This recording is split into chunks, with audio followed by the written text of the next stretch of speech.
Let's go back to another time and place, to another dimension. The weave was the offense. Showtime was slow time. And defenses dominated. This was the NBA. We go forward to today, to another time and place. We re-enter the defensive zone, a place the Knicks and Pistons have called their own this season. So I feel we're in a time warp. We're watching a game out of the early 50s prior to the advent of the 24-second clock. The Pistons and the Knicks are truly a throwback to the NBA's earliest days when a dominating center controlled the game, where the set shot was the norm and tight defense was the standard. Round one of the playoffs was billed as a bruising battle of the defenses. And game one, the Knicks were focused. Coming in looking mean, but leaving smiling. For it was Patrick Ewing who entered the offensive zone, hitting from everywhere on the floor. New York's pumped-up attitude and aggressive style of defense frustrated Detroit, removing the spark from the Pistons. The Knicks walked away with game one,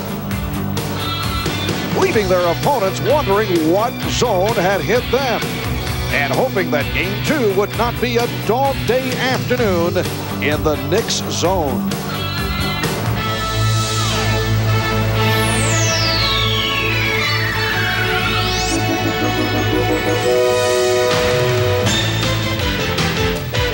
This is the NBA on NBC. The 1992 NBA playoffs. Today, it's the Detroit Pistons versus the New York Knicks. We welcome you to Madison Square Garden in New York, the home of the New York Knicks, and this is the setting for game two of their best-of-5 playoff series against the Detroit Pistons. Hi, everybody. I'm Marv Albert, along with the czar of the telestrator, Mike Fratello, and Detroit coach Chuck Daly came away from game one on Friday night unhappy about several areas of play. Of most significance, Dennis Rodman, the NBA's leading rebounder, averaging almost 19 per game, was held to 4 rebounds. A terrific job by the Knicks front line keeping Rodman off the boards. And the Pistons just were not as effective in doubling up on Patrick Ewing as they were in their 2 previous meetings. Well, in fact, Marv, the Pistons would rather not double team. They like to play the post people straight up one-on-one. But they made a commitment against Patrick Ewing the last 2 regular season games to go get him and go get him hard. They came, in fact, even before the pass even got to Patrick Ewing, anticipating where the pass was coming from, knowing where they wanted to double team from. The mentality here was be aggressive, close down the double teams, don't give Patrick Ewing a good look, turn him into a passer-first mentality, scorer second. And they certainly did a very, very good job of that, holding him to only 61 points. But in game one of the playoffs, things changed a little bit. The Pistons seemed indecisive. They couldn't decide whether they wanted to go soft, whether they wanted to go hard. When the double teams took place, they didn't close down the double team. There was too much space between the 2 defenders. And as a result, Ewing got a good look at the rim and was able to score points, unlike the last game.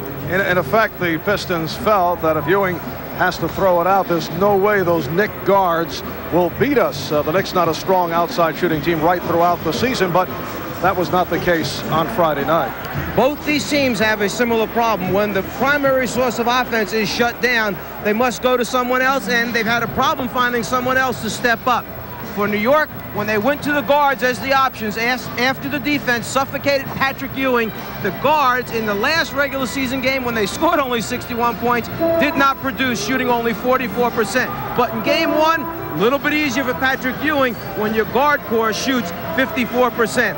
And talking about making adjustments and looking for more scoring, the Pistons will try and solve their problem scoring points by putting Bill Laimbeer, their perimeter guy, back in the starting lineup this afternoon. Well, while the Knick guards were on target in game one, Isiah Thomas was not. Isiah hoping to turn it from the 1 for 9 in game number 1. We'll be back with the starting lineups right after these words. Well, this is the second part of our NBA playoff doubleheader on NBC. The Chicago Bulls walloping the Miami Heat earlier this afternoon by the score of 120-90. Michael Jordan with 33, Scottie Pippen with 30. Those of you watching the end of the game may have noticed Michael Jordan on headset ready to talk to Dick Enberg and Magic Johnson, but because of the length of that game and our desire to get to the start of the Knicks-Detroit game, we were not able to bring you that interview. However, Michael will be heard at halftime when we return to our New York studios. We're set right here for the introduction of the starting lineup. So let's go to the public address, and here is Mike Wasiewski. Good afternoon, everyone, and welcome to Madison Square Garden, the world's most famous arena. Today's game features the Detroit Pistons and the New York Knicks. Here are today's starting lineups. First for Detroit, at guard at 6'3" from McNeese State, number 4, Joe Dumars. At guard at 6'1" from Indiana, number 11, Isiah Thomas. At forward at 6'9" from Notre Dame, 0, Orlando Woolridge. At forward at 6'8" from Southeast Oklahoma State, number 10, Dennis Rodman. And at center at 6'11" from Notre Dame, number 40, Bill Laimbeer. The head coach of the Pistons, Chuck Daly. And now, please welcome your New York Knicks. At guard at 6'3" from St. John's, number 13, Mark Jackson. At guard at 6'6" from Tennessee Chattanooga, number 21, Gerald Wilkins. At forward at 6'8" from Wichita State, number 32, Xavier McDaniel. At forward at 6'9" from Virginia Union, number 34, Charles Oakley. And at center at 7 feet from Georgetown, number 33, Patrick Ewing. And the head coach for the Knicks, Pat Riley.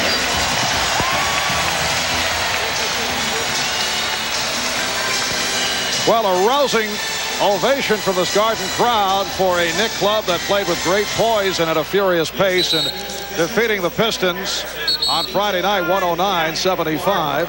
And as always, we are joined on the sidelines by our colleague, Ahmad Rashad. Let's go over to Ahmad. All right, Marvin. The last couple of days has been so much written about Camp Riley down in South Carolina. And I talked to some of the players, and they said it wasn't all work. They had some fun. The first night they had a banquet. The last night they had a pool tournament. And they did something that most championship teams do to get some unification. Xavier McDaniel said, why don't we all shave our heads? Pat Riley said, no, I have a funny head. So Mark Jackson said, why don't we go with the black shoes? So the way that they played on Friday, all I can figure out, Marv, is it must be the shoes. All that, Ahmad. What a clever idea that would be for a national campaign. The officials, Darryl Garretson, Lee Jones, and Dan Crawford. A matchup of the two top teams defensively in the NBA. Detroit leading the league, allowing just under 97 points per game. They've led the league defensively for 3 straight years. And the Knicks second to Detroit, allowing just under 98 per game. Their best defensive numbers since back in 82, 83. Woolridge jumping against Ewing, and the Knicks control the tip. The New York Knicks went 51-31 during the regular season, certainly surpassing preseason expectations. McDaniel opens up by hitting the jumper. However, the Knicks faltered in the final weeks, losing 5 of their last 8. They blew a 5-game lead to the Boston Celtics with 8 games to play. They let it slip away. Bill Laimbeer getting right into it. Laimbeer in the starting lineup, which means John Sally will come off the bench. Both coaches have to be breathing a sigh of relief. They come out and knock down their first perimeter shot. If they continue to do that, it'll make it a little bit easier down low. There's the double on Ewing, and he pops it out. Jackson, air ball, handled by McDaniel. So Xavier McDaniel getting into it early, and he's given the Knicks a 4-2 lead.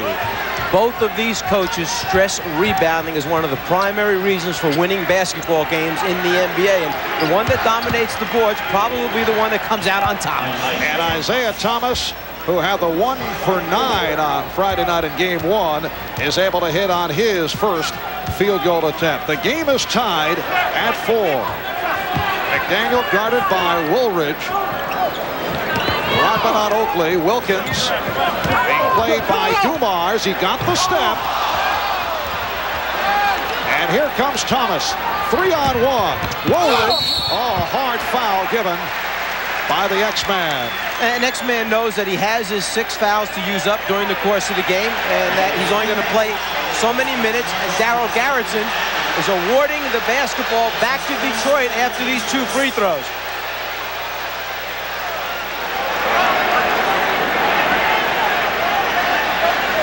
Orlando Woolridge will go to the line. They've called it a flagrant foul on McDaniel.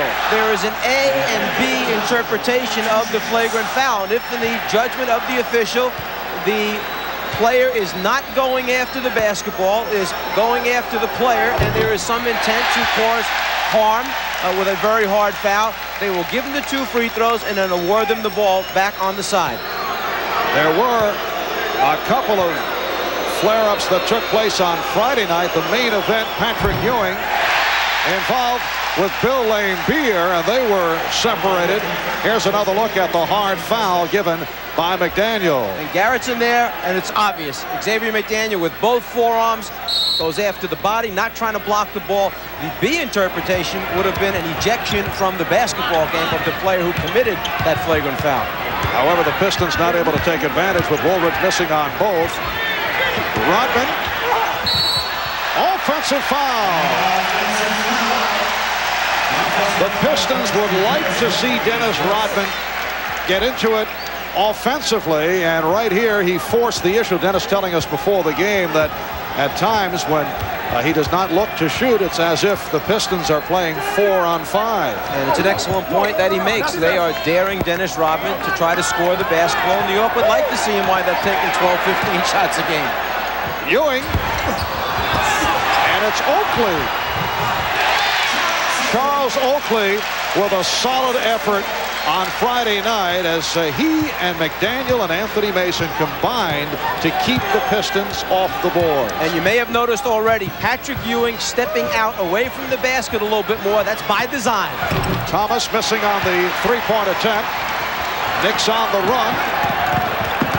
Pistons able to get back. And Jackson looks to reset. Mark Jackson coming off a brilliant performance on Friday night. Perhaps his best as a New York Knick in terms of running the team. McDaniel from deep. And Rodman with the rebound. Knicks with a 6-4 lead. Laimbeer for 3. And it's McDaniel with the box out.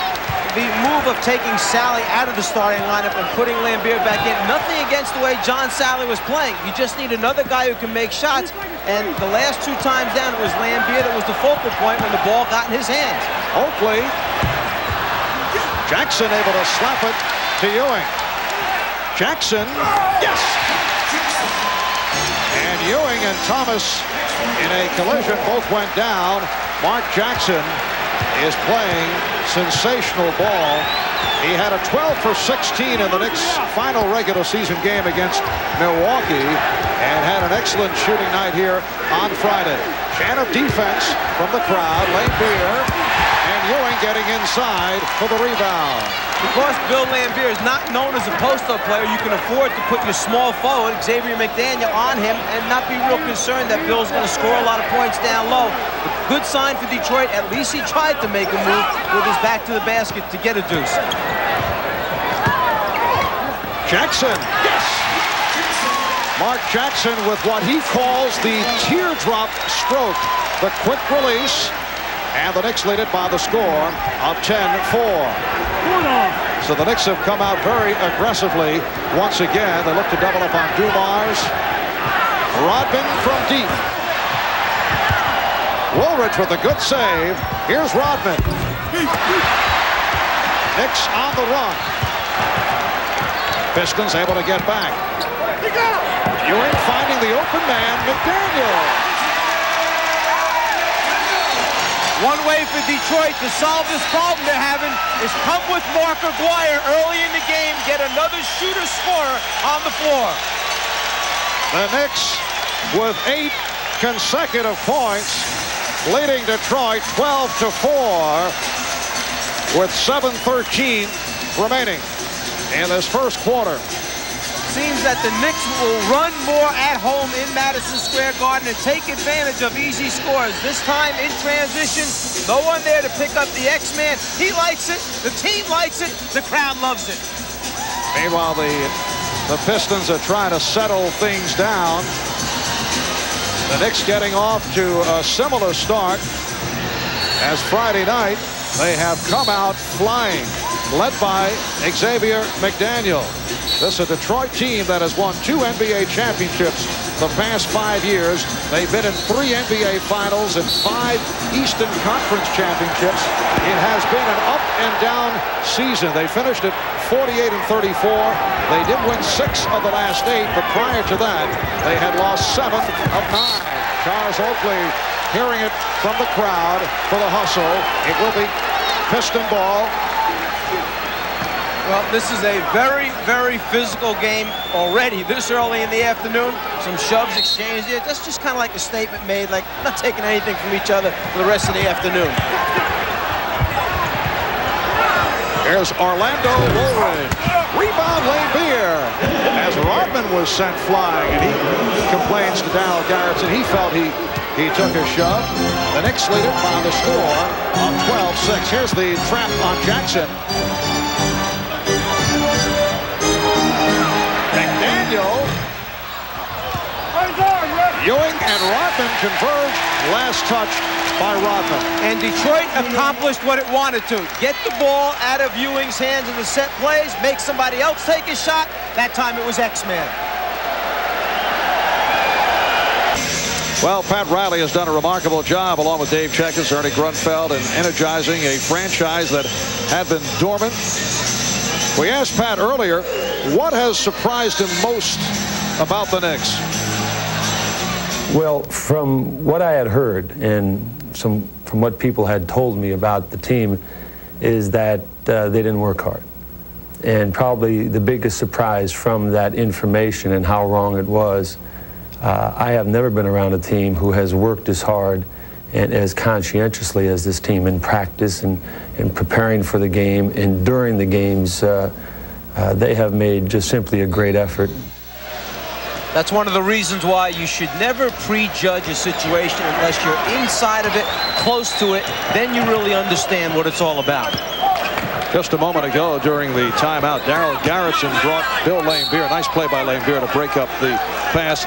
He brought Charles Oakley and Bill Lambier to center court to have a little chat to try and calm things down. Yeah, he basically said to both of them, you understand, you better knock it off, etc. And both guys kind of said, well, don't worry about it. And he walked away and said, okay, so be it. Oakley with the rebound, and then Lambier gets to it.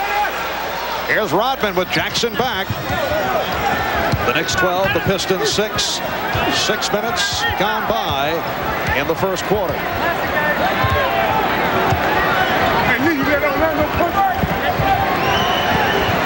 Shot clock at 5. Dumars. And it's Ewing on the rebound. Knicks matchup of Patrick Ewing on Dennis Rodman, knowing that Rodman's always going to be around the rim. Why put Ewing out on Lambier way outside? The alley-oop was worked to perfection, but Ewing not able to hit. Knicks succeeding with the backdoor pass on a couple of occasions in game number 1. The Pistons have opened up, hitting only 3 of their first 10. Looking for the quick score off the reverse lob pass. Patrick just doesn't quite handle it well. And Bill Lambier able to connect on his 3rd field goal, so he is off to the fast start. Knicks lead 12-8. Knicks have been in control off the boards, as was the case in game 1. Ewing. A good play by Oakley, and Wilkins shoots. And The Knicks shooting is now off after the early good start. That's one of those opportunities when the quick touch pass didn't work. Bring it back out. Get a good shot. Beautiful feed from Thomas, and Rodman will go to the line. Ewing called for his first. Detroit can certainly use any fast break opportunity that comes along their way by Isiah pushing the basketball and Rodman, who runs the floor as well as anyone, sneaking under the basket. It gives him some opportunities here at the free throw line. Dennis Rodman is not a good foul shooter at 60%. He has had a sensational season, led the NBA off the boards, averaging just under 19, and you rarely see a player jump the stats to that proportion. Kevin Willis did it in Atlanta. The officials in disagreement on the call, looking for the better look.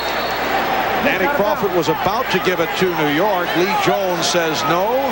Last touch by the Knicks, and it will be Detroit ball. Well, sometimes one official gets blocked out. That's why they check with their partners to see if anyone else had a better look. And you have to swallow your ego a little bit, and if the whistle was wrong, correct it. Yes, and it counts. Isiah Thomas will go to the line.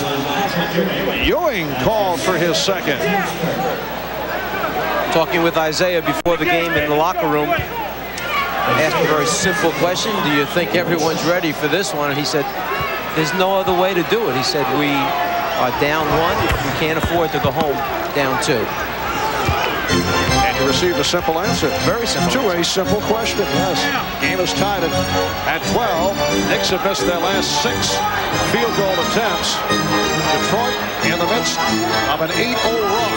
4.5 remaining in the first quarter. Miscommunication between Jackson and Wilkins.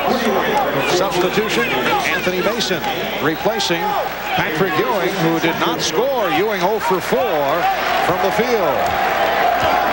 Anthony Mason will come on as a forward, and Charles Oakley moves to the center position. Anthony Mason, in his 3rd year out of Tennessee State, has played very well. Isiah Thomas to the line, took a shove. Jackson called for the foul.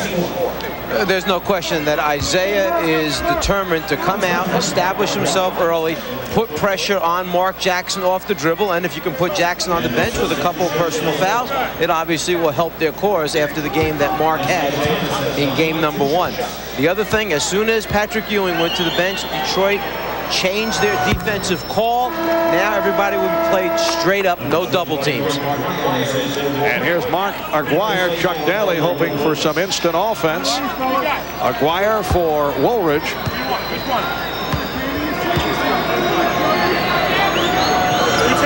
First time the Pistons have led. Detroit 14, the Knicks 12.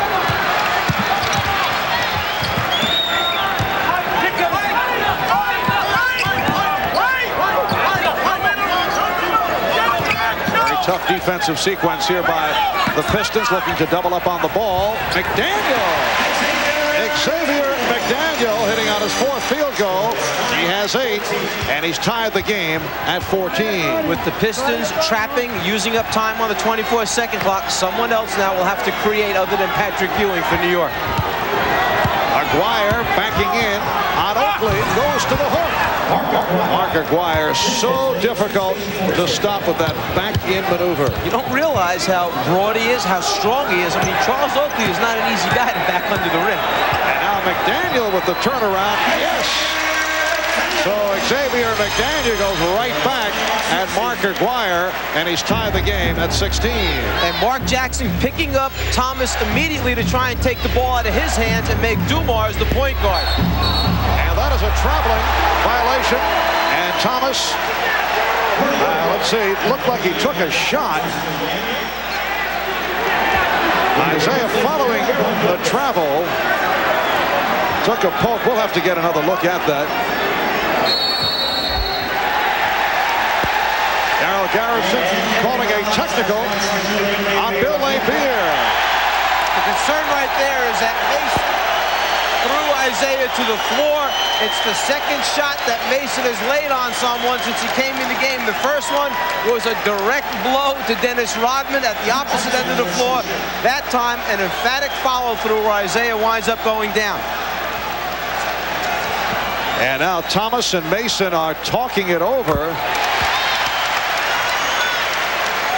Anthony Mason has been an intimidating player, has not thrilled a number of opposition players.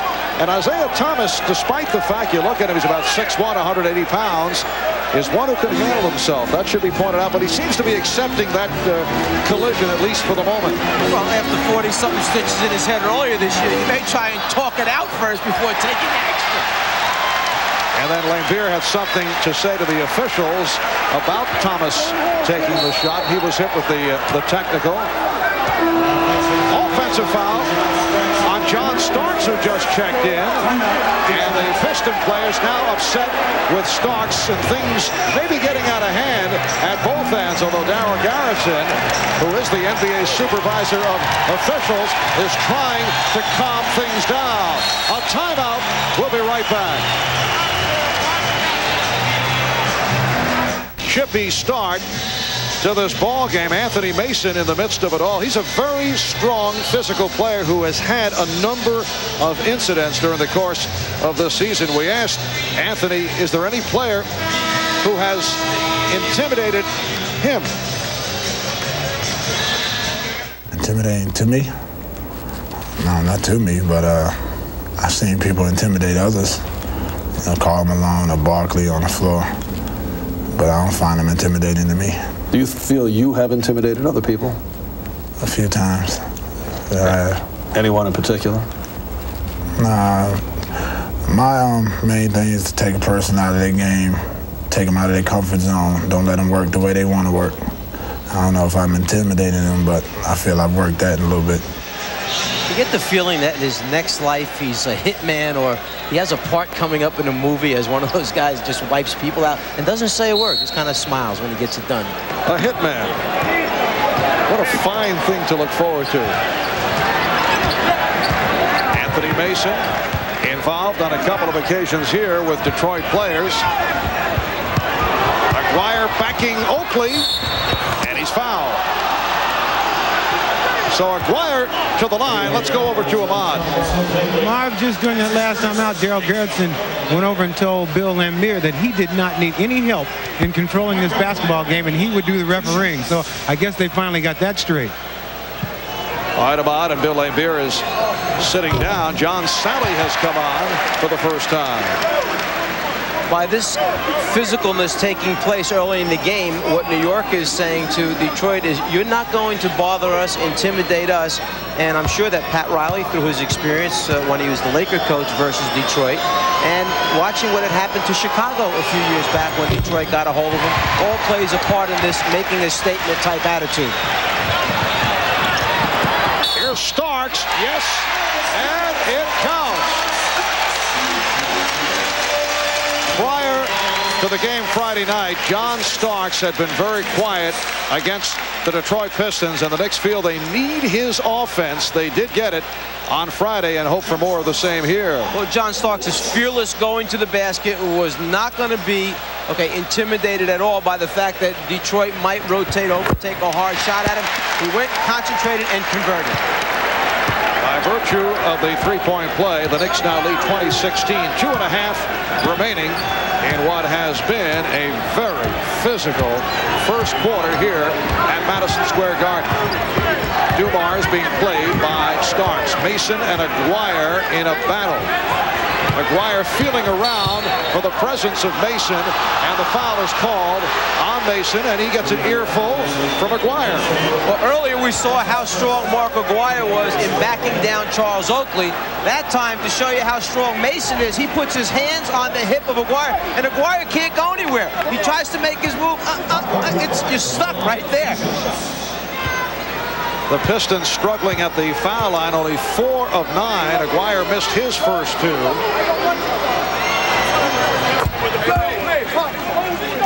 It is a 3-point lead for the Knicks. Mark Aguirre shooting only 43% this season. That is a career low. He averaged only 11 points, also a career low, but that is related to the cutback in his minutes. He has had a roller coaster season, at times at odds with the coaching staff, and he has been in and out of the lineup, but they need his offense. So Chuck Daly getting him in there very early this afternoon. Just under 2 minutes left, first quarter. Jackson with the pull-up. Sally on the rebound. Here comes Thomas, Starks back. Aguirre. And a loose ball foul. It's on Rodman. That is his second.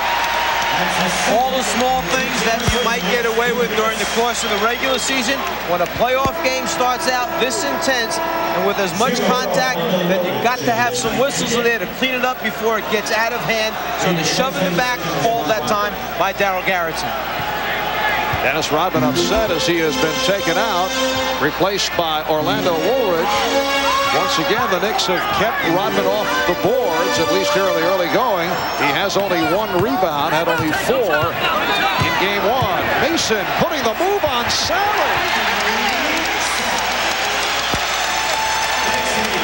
Anthony Mason credits his high school coach for having developed his ball handling skills. The fact that his coach told him you'll never be a center as you go down the line, so you have to learn how to put it on the floor, and he certainly shows the ability to do that. And Knicks assistant coach Paul Silas has also been working with Mason.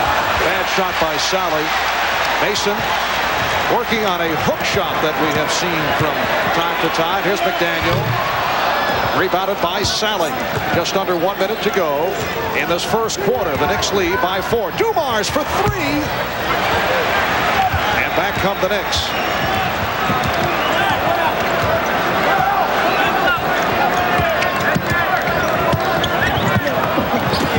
Mason from Jackson. And the Knicks maintain possession. There were so many big, wide bodies under the basket that time that Mason just couldn't find room to gather himself and go up strong. As a result, he leaves the shot a little bit short. And that's a push on Thomas. Isiah could not put the brakes on. Saw the Pistons over the foul limit, and Mark Jackson will go to the line for the first time. And Riley feels that Mark Jackson must shoot more from the outside in this series. Wants him taking the open shot. And we did see that on Friday night in game 1. Mark Jackson in a remarkable turnaround from a year ago where he did not get the playing time. Pat Riley showing the confidence in Mark Jackson. And as a result, average 11 per game and among the leaders in assists at 8.5 per ball game. There's no question that when you have a young man who is struggling within himself, trying to decide what went wrong, that to pat him on the back, give him some confidence to say, hey, you're my guy. Go out and do it the best you can. It's going to help him. And Mark Jackson certainly has responded. 10 on the 24. Now 15 seconds to go in the quarter. Aguirre and Oakley with the rebound. 10 seconds left in the first quarter. Down to 5. Mason gets it off. Lost sight of the clock. That's the end of the first quarter. Xavier McDaniel had the hot hand, 5 of 8, leading the way with 10. And the Knicks, after 1, are in front of the Pistons by the score of 23-18.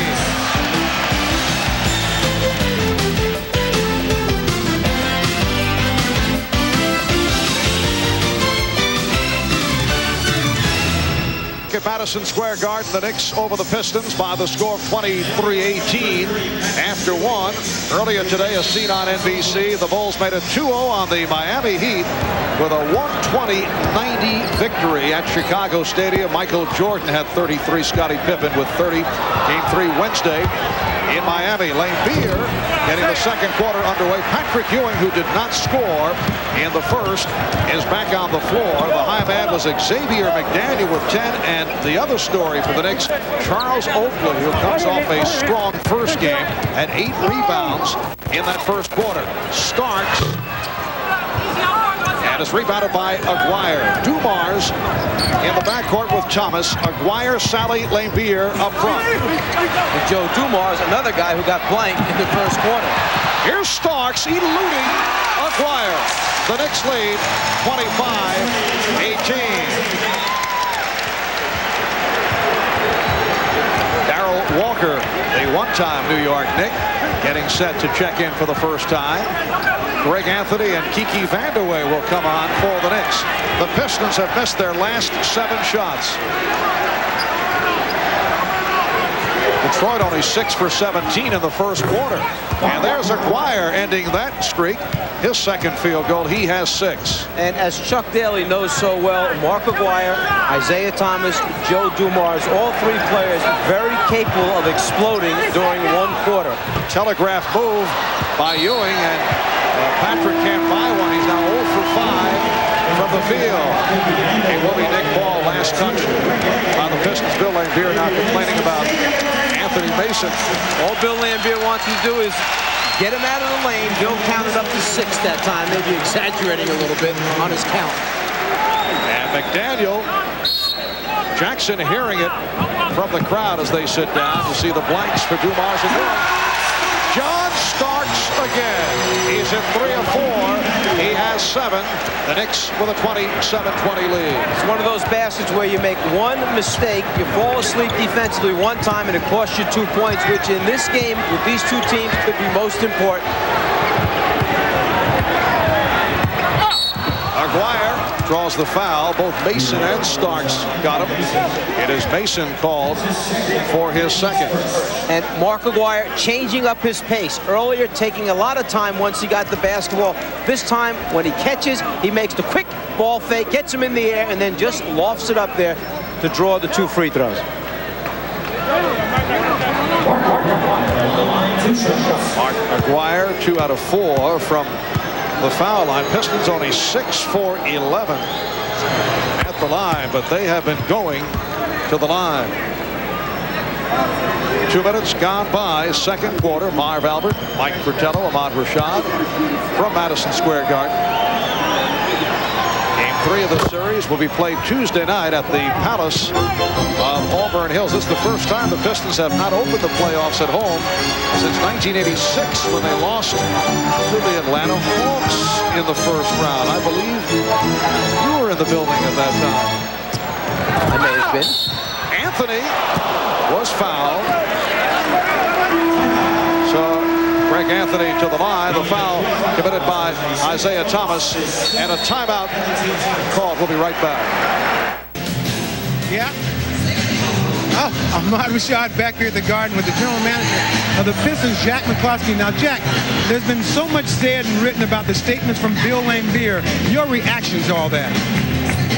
Well, I have a reaction, but I think at the appropriate time, Ahmad, I will respond to it, and there's no question about that. What about all the talk about Coach Chuck Daly? Has a contract been offered to him for next year? Oh, well, Chuck's agent and I have always talked after the season, so that's not a problem. All right, thanks for joining me. Okay. All right, back to you, Mike. Thank you, Ahmad. And a few moments ago, if you want to know what Bill Lambier might be complaining about, it's right there that the offensive player steps on his foot going to the basket, and that it should not be a foul on Bill Lambier. He just sat out hanging around. He stepped on my foot, Danny. That's what it was. Bill Lambier directing that to Dan Crawford, one of the officials. The statements that Ahmad referred to in his chat with Detroit General Manager Jack McCloskey related to Lambier blasting Jack, saying that he had destroyed the team's family atmosphere by questionable player moves, indicating that he should not have parted with the veterans Vinnie Johnson and James Edwards, and he said that Orlando Woolridge should not have received such a rich contract extension. Also said McCloskey's relationship with Chuck Daly, which has not been a good one, created stress for the team that Chuck should not be left hanging out there in terms of a contract extension. Sally with a good move, although Ewing got a piece of it, and the Knicks now lead 28-24. Well, the standard answer of we always talk when the season's over, I'm not quite sure that everyone buys that right now, because everyone was aware of the fact that Chuck was on the last year of his contract, was going to coach the Olympic team at the end of this season. Somewhere along the line, the players felt that something should have been done. At least they should know who's going to be coaching them next year. That's a travel on Walker. Well, several weeks back, there was a report that Chuck Daly had told his players at a team meeting that he would resign as coach at the end of the season. Chuck has not confirmed or denied that, but it has been an open secret that he and general manager Jack McCloskey have not had a real good relationship. And we've seen that from time to time in the NBA in terms of relationship between coaches and general managers. Patrick Ewing is now 0 for 6 from the field. Coming off the strong game on Friday night. You recall 2 weeks ago he was 4 for 20 against the Pistons in that memorable 72-61 loss at the Palace. There's the quick double team by Starks on Mark Aguirre to get the ball out of his hands. Walker. Darrell Walker showing the stroke. Not noted for his shooting. He is a defensive weapon, but given the open shot, was able to knock it down to move Detroit within 2. Darrell Walker does a lot of little things. He gets on the glass, he comes up with steals, and if he can knock out open shots, that's a big plus. 4 minutes gone by in the second quarter. Here is Dumars. So Joe Dumars now 0 for 4. And you can really see Joe Dumars struggling. He wants to contribute more than anyone right now to his team's effort. He just can't get that first one down to get going. Anthony with the step and the bucket. Greg Anthony, the rookie from Nevada, Las Vegas, the Knicks' #1 draft pick, able to convert on his first field goal. The Knicks lead it by 4. Walker, hand check by Starks, draws the double team. The Knicks switching effectively. We were talking earlier about how the Knicks would switch. Saw Starks able to knock it away in our chat with Pat Riley in particular when we discussed the Knicks defensive effort against the pick and roll. Walker called for the foul. Well, what Pat Riley tried to do with New York was simplify it. Anytime a guard comes off a screen, trap it, rotate. You see Ewing, the guy, coming out high to make the rotation, and in every one matchup from there, kind of giving everyone their assignments and making it a little bit simpler to understand. Can you adjust, though, during a game, Ewing? Well, Patrick Ewing is 0 for the first half. He's 0 for 7. Can you adjust? You better believe Pat Riley's taught him more than just one way of playing. And Mark Aguirre brings the Pistons within 2. Mark Aguirre here at Madison Square Garden nearly 45 minutes before the rest of the team arrived with Darrell Walker out on the floor shooting. He mentioned that I have to have a big offensive game today if we're going to have any chance. Vandeweghe getting it back and going to the board.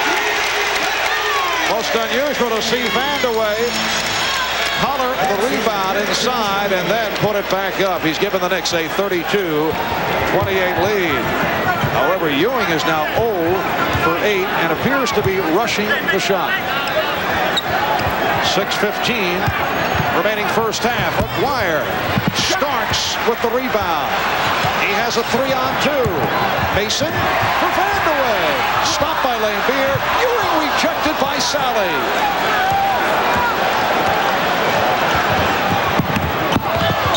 Nice pass from Lambeer. And Sally has cut it to a 2-point Knick lead. At first, you had to question the decision to advance the ball to a Bill Lambeer on the run about 20 feet from the basket, but Lambeer with the touch pass. As soon as he caught it, he got it out of his hands. A timeout is called with 5:50 remaining in the first half. Patrick Ewing stopped by John Sally. The Knicks lead 32-30. Well, Well, Patrick Ewing had his season-high game against Detroit, 45 points back in November. He is showing a 0 for the first half. Ewing 0 for 9 from the floor. He had a 17-point first half against Detroit in game 1 on the way to 24 points in the blowout on Friday night. But Patrick does have 6 rebounds at this time, and New York a 9-3 advantage on the offensive boards. In game 1, 18-6 advantage in favor of New York on the offensive boards. Xavier McDaniel back on the floor. Oakley getting it out. Charles Oakley has controlled the boards. 10 rebounds for Oakley. The Knicks lead 32-30. Ewing getting position on Salad. Yes, that is first field goal. And what New York did that time was use Patrick Ewing as the screener in the pick-and-roll situation. When Bill Laimbeer jumped out to help out, Ewing went right to the basket. Now the decision is, does someone else rotate who's much smaller to Patrick, or can Laimbeer get back in time?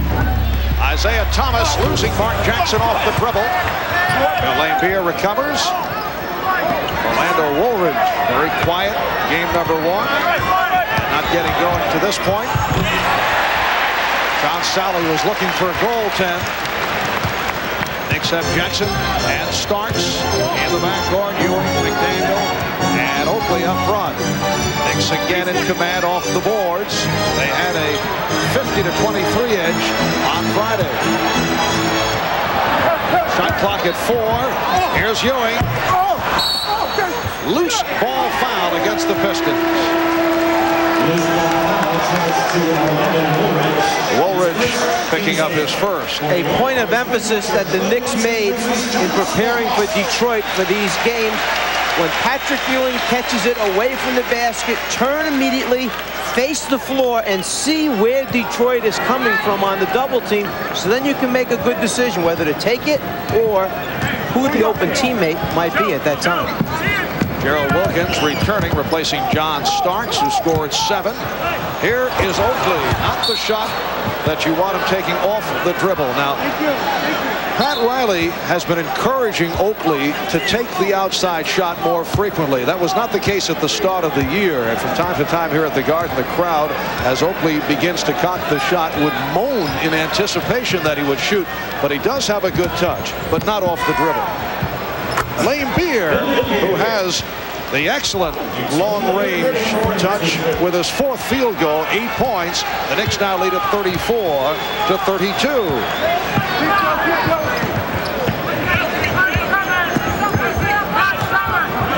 3:40 remaining in the first half. Ewing. And it will be Piston ball. Patrick Ewing is now 1 for 12. But the idea from the Knicks point of view is he's got to keep shooting. I'm sure Pat Riley is hoping that eventually he will get into it. Well, you mentioned that he's rushing the shot, trying to get it off before the double team can get to him. And Orlando Woolridge has tied the game at 34. For Woolridge, his first field goal. Knicks have missed 7 of their last 8 from the field. Woolridge only contributing 4 points in game number 1, and the Piston players need Orlando Woolridge to be a factor on the scoreboard for them. He's been missing for the last week and a half, 2 weeks of the season. Beautiful play by Dumars. Here's Thomas. Isiah Thomas going the length of the court, following the steal by Dumars. And the crowd wanted the carry call. They felt that Isiah turned the ball over when he crossed over left to right. That's why the reaction from the Knicks fans. The deflection as the shot goes up, and now when he crosses over left to right, here is where the crowd feels that Isiah carries. Hi again, everyone. Bob Costas in New York, and coming up on the Prudential Halftime Report, we'll hear from Michael Jordan in the aftermath of the Bulls' easy win today over the Miami Heat. And we'll have playoff reports from Seattle, Utah, and Boston. In addition, Quinn Buckner offers his thoughts on the first half of the Knicks and the Pistons. Right now, back to the Garden, and Marv Albert and Mike Fratello once again. Marv? All right, Bob, and I'd like to congratulate on Bob Costas on capturing yet another Emmy. Mike, I don't think he has any more room in the den. put it right next to the Mickey Mantle card. I would like to add my congratulations also. Darryl Garrettson came over just a moment ago and made a telling statement. He said he's so happy he's working the game today. This way he doesn't have to listen to your comments. I would not accept that.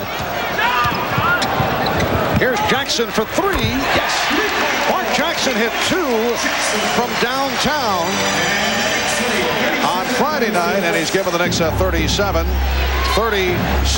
lead. Mike, don't take that personally. You know, he was just kidding. You throw those little barbs out just when guys are shooting jumpers on the way in. Very nice. Woolridge pushed, and he'll go to the line. Ewing called for his third.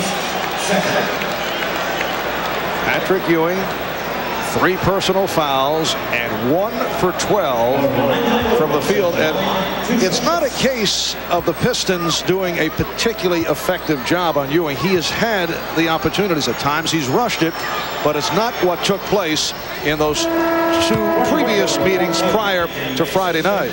No, he's certainly getting his shot opportunities, and the quick dump down pass, as long as your teammate is always looking for the basketball and is a potential receiver, then that late pass opportunity is there. Ewing will sit down. Knicks now have Mason, Oakley, and McDaniel up front. Pistons lead it 38-37 as we come up on 2 minutes remaining in the first half. 2 minutes. Wilkins, played by Woolridge, pops it back out. Nice pass from Jackson, and Oakley was fouled. Foul committed by Sally, that his second. So Oakley to the line for the first time. Well, when you receive a pass under the basket in this game, you should not expect any gimmies, any easy scores. They're going to make you go to the free throw line, make your foul shots rather than give up a layup or a dunk. Charles Oakley spent 3 years with the Chicago Bulls. This is 4th season with the Knicks, acquired in the deal for Bill Cartwright. And his mission in this series to stop Dennis Rodman. He certainly contributed to that on Friday when Dennis pulled down only 4 rebounds, did not get off to the good start in this first half. And after he collected his second foul, we have not seen him. Woolridge with a gorgeous move. Orlando Woolridge with a second field goal. Pistons by 1. And what Detroit did is change the person who was setting the screen at the top of the circle. Normally it's Bill Lambier. That time they put Woolridge there, more capable of putting it on the floor and taking it to the basket. Here come the Pistons, led by Thomas. Woolridge over Jackson. Offensive foul. When Bill Lambier sets a screen at the top of the circle, he normally steps back for the jump shot. But when it's Woolridge setting the screen and you throw the ball back to him, then he has the ability to put it on the floor and take it to the basket. Keep in mind that Woolridge used to be a point guard as he came up through elementary school, junior high school, so he certainly has that ability. McDaniel off the fake. Xavier McDaniel going last to give the Knicks a 41-40 lead. 12 points for the X-Man. He is the high man of the game. McGuire leads Detroit with 10. Jackson committing the foul. Second foul for Jackson. Who has the stronger will? The defensive man, don't let him turn that corner, or the offensive man to keep that dribble alive and try and get down to that baseline area? Non-shooting foul. Detroit inbounds. Lambier sets the pick. McDaniel on the switch. Lambier. And Oakley able to get to it. Just by the little adjustment in positioning the offensive people in a different area, Bill Lambier is winding up, getting the open shot after a couple passes. Foul away from the ball. It's an offensive foul on McDaniel. He was trying to set a screen, and he was on the move, and he took Thomas down. The blind screen, if you take that shoulder and turn it in at all, the officials are going to call that one. They don't want to get players hurt, especially when they can't see the screener coming from behind. If the player holds his ground, doesn't move, it's fine. If you take that shoulder and forearm and just deliver the slightest of blows with forward movement, they'll call the foul. Knicks with a 1-point lead, 20 seconds to go. First half, 15 on the shot clock.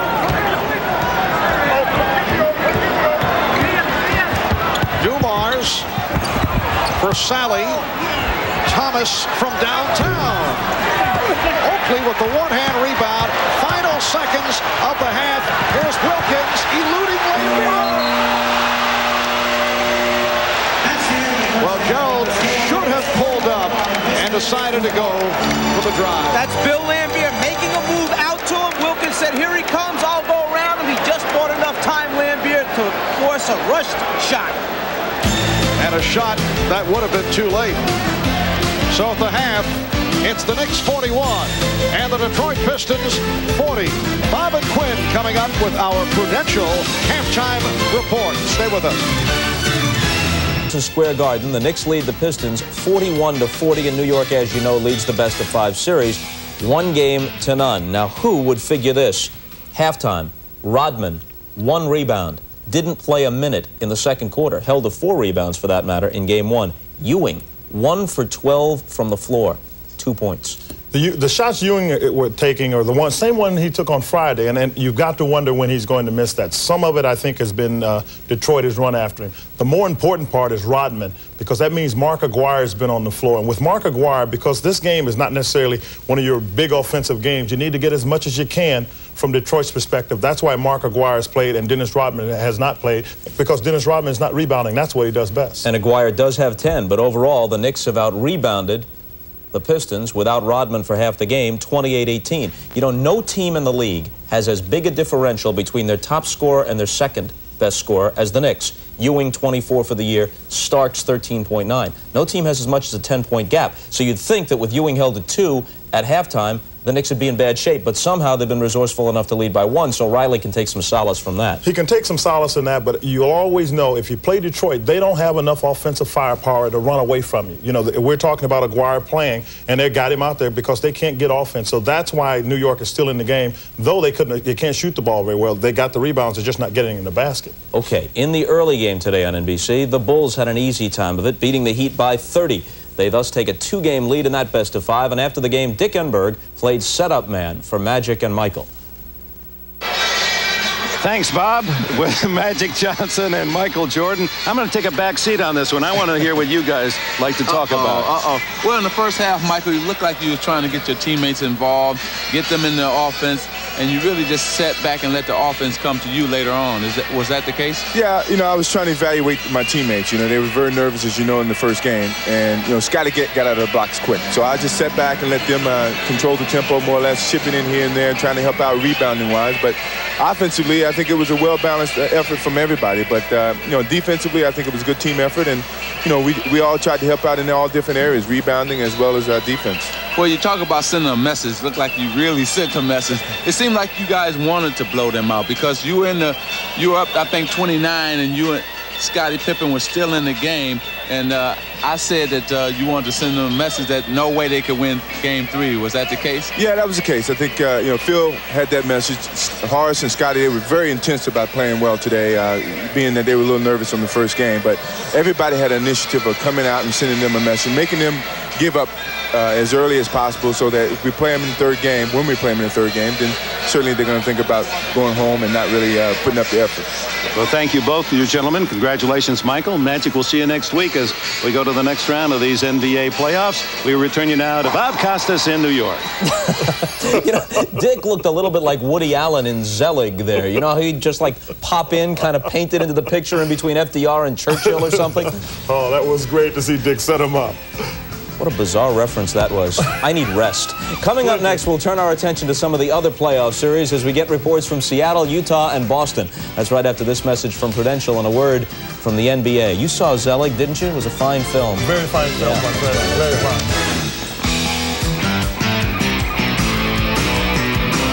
Seattle Golden State series is tied at 1 game apiece with Game 2 scheduled for Tuesday night in Seattle. The Sonics remain the only team to win a game so far on the road in these playoffs. For a report, let's go to Don Criqui in Seattle. This is Eddie Johnson, an 11-year NBA veteran, now with the Seattle Supersonics.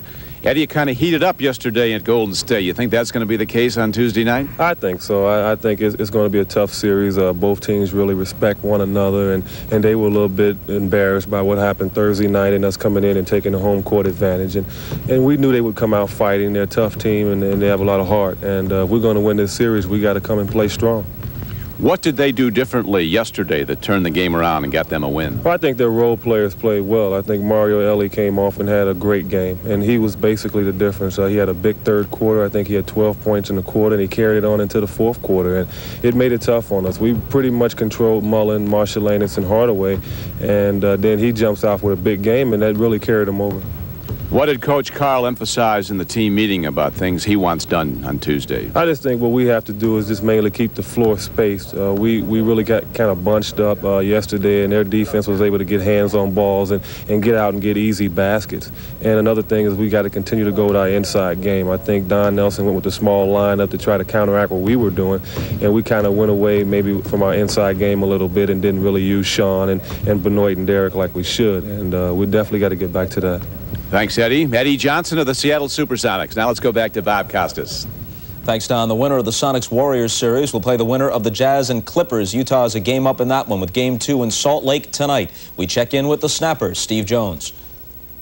Bob, part of the Utah Jazz home court advantage this afternoon is a misscheduling so that the Los Angeles Clippers don't get a chance to shoot around at the Delta Center this morning. But Larry Brown feels that he's got his team ready. They're out here at Westminster College.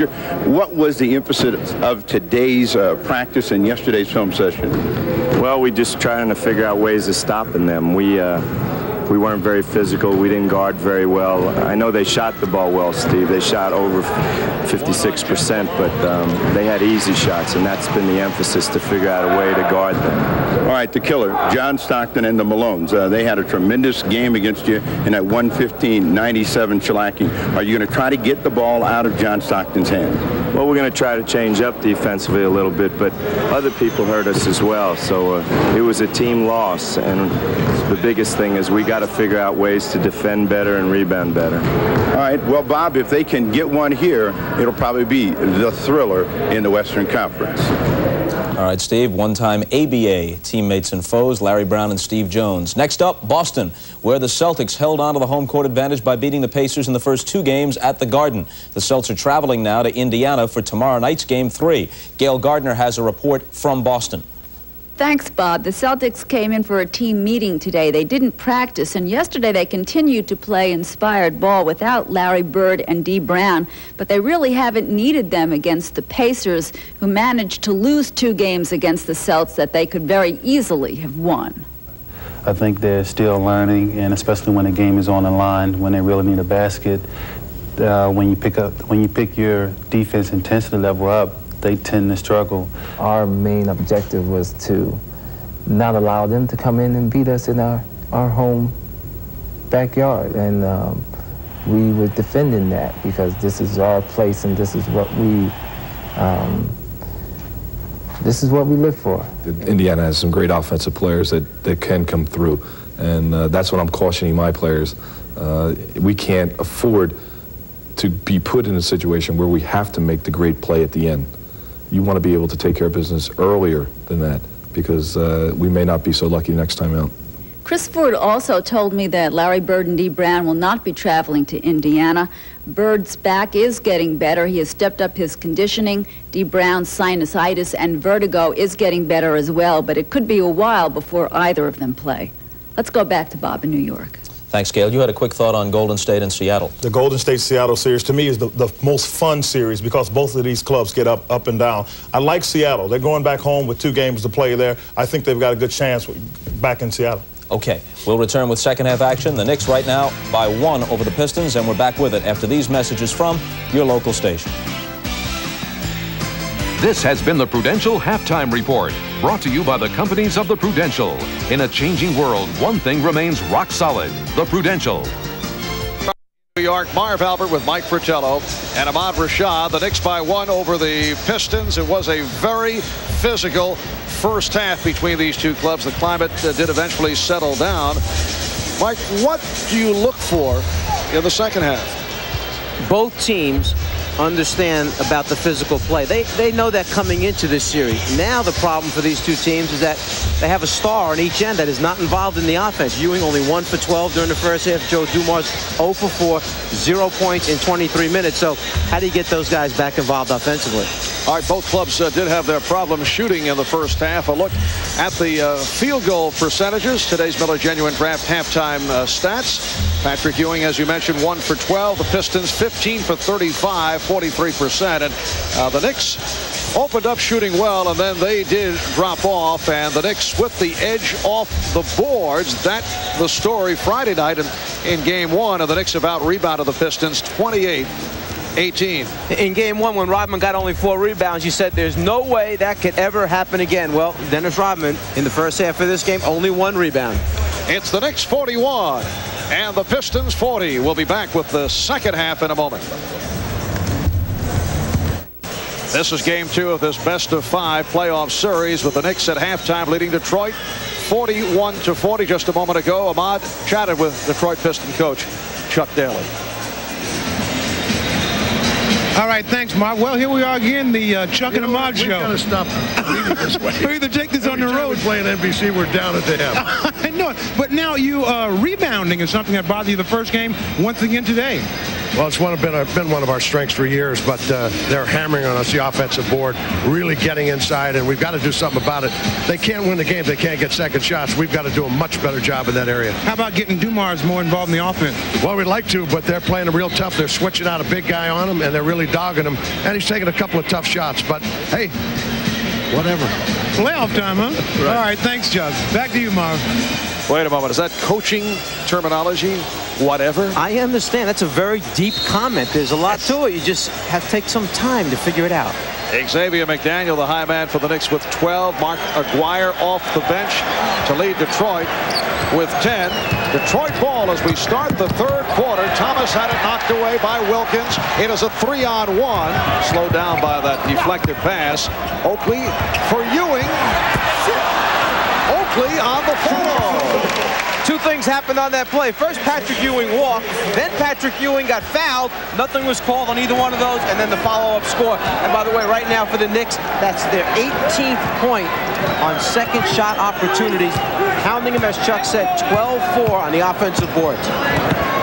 Lambeer called for the travel, and he knew it. No argument. The Knicks starting the third quarter with Mark Jackson and Gerald Wilkins. In the backcourt, Charles Oakley, Xavier McDaniel, and Patrick Ewing up front. Joe Dumars and Isiah Thomas at the guards. Bill Lambeer, Orlando Woolridge, and Dennis Rodman on the court for the Pistons. Patrick Ewing is now 1 for 14. You see Patrick turning to that right shoulder away from where the double team is coming from. And the Knicks get it back. Well, Patrick Ewing had that 4 for 20 against the Pistons 2 weeks ago and said it may have been his worst as an NBA player. He is moving up into that area with the 1 for 14. Shot clock at 1. Ewing. Actually, Patrick gets a break because that basket would not have counted. So it is not another field goal attempt. 24-second violation. For Detroit on this trip down the floor, they have got to get a shot at the basket. At halftime, only 5 turnovers for the Pistons. 3 straight to start the second half. If you don't hold on to the basketball, you're not going to score any points. Joe Dumars, and he continues to struggle. 0 for 5. For Dumars. Perhaps it's time to go to the isolation to clear out on the side of the floor where Joe Dumars, as he has done so many times, takes his guard off the dribble, try to get to the free throw line or create for somebody else. Pulling up for jump shots, it's not working right now. Lambeer doing an effective job fronting Ewing. Now Now the double team leading to the foul. Dumars picks it up. See, what's throwing Patrick Ewing off, he's been so used to Detroit coming at him hard, quickly, as soon as he catches the ball, 2 defenders there, that now Detroit has changed up this game. They're kind of halving it, keeping him off balance, and then suddenly coming back late on him to double team, just when he has looked over the entire floor, sees no one else is open. When you think he might make his move, now they're coming late.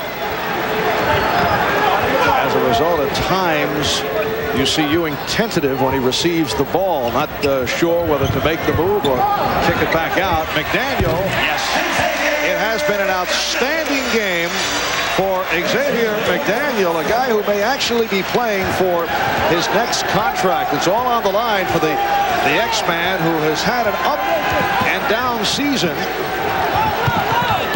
He had 2 years left on his contract that continued from Phoenix. Lane Beer way off. McDaniel on the rebound. Xavier boarded out. He had an option written in that if he paid $500,000, he would become an unrestricted free agent, and he'd pass up on the $1 million+ for the final 2 years. Ewing with only his second field goal, but the Knicks lead it 47-40, and a 20-second timeout is called by the Pistons.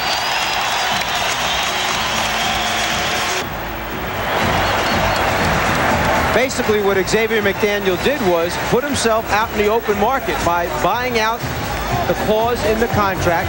He said, I'm going to put the pressure on myself this year to have a great season, and then at the end of the year, a lot of teams will come after me, and I should make more money than I was going to make according to my contract. A similar move done by Cliff Levingston when he left Atlanta. Atlanta had offered Levingston 4 years, guaranteed $1 million a year. He turned it down to sign with Chicago at 1 year guaranteed, around $750,000, and 1 option year. That is quite a gamble.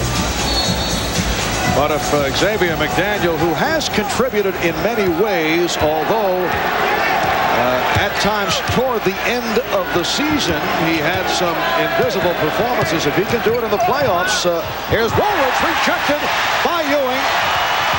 Wilkins for Jackson. And the Knicks lead it by the score of 49-40.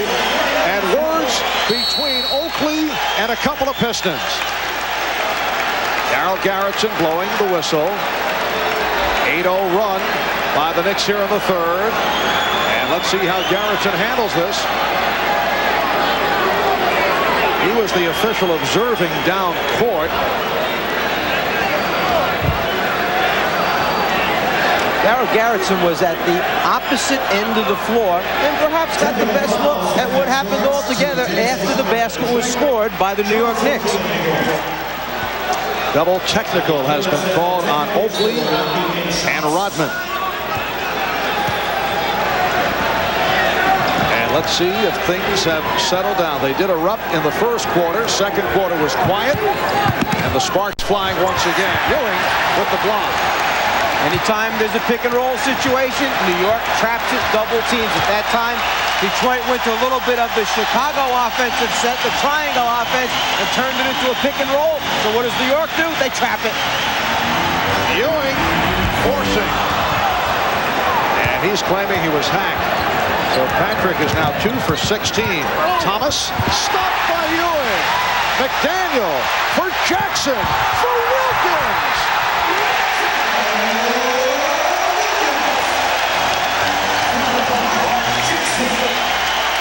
The Knicks by 11, and Chuck Daly will talk it over.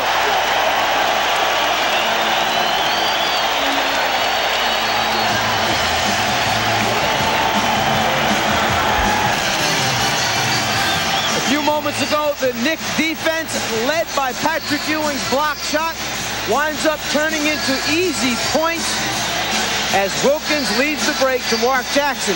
And then the end of that play winds up with Oakley and Rodman in a confrontation once again, a double technical. Each player hit with the technical. Next time, they're gone from the game. Again, Ewing with the block leads to another Knicks scoring opportunity. They're just running out in waves against the Detroit Pistons. When the block shot comes out on the floor, Patrick Ewing knows He's done his job. It may not be scoring, but he's doing it in other ways. The Detroit Pistons have been outscored here in the third quarter by the New York Knicks 10-0. And they're down by 11. Dumars spinning in. Joe Dumars with a strong move, and that is his first field goal. Joe Dumars saying, just get me close enough to the rim so I can get an easy shot. Now finds himself finally getting on the scoreboard. Joe Dumars missed his first 5 shots, led the Pistons in scoring during the season, averaging just under 20. Xavier McDaniel has 16, and the Knicks now lead 53-42. Orlando Woolridge has no idea right now how he wants to guard Xavier McDaniel.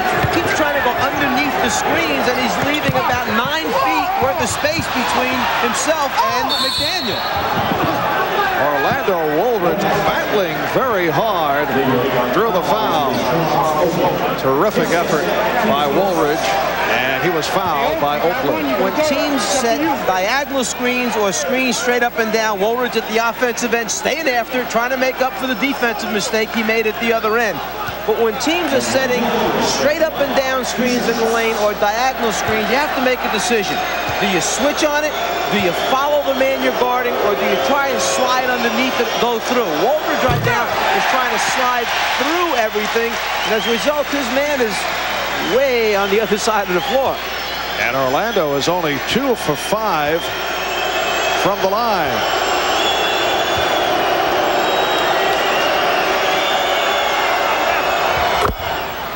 Pistons 11 for 16 from the foul line.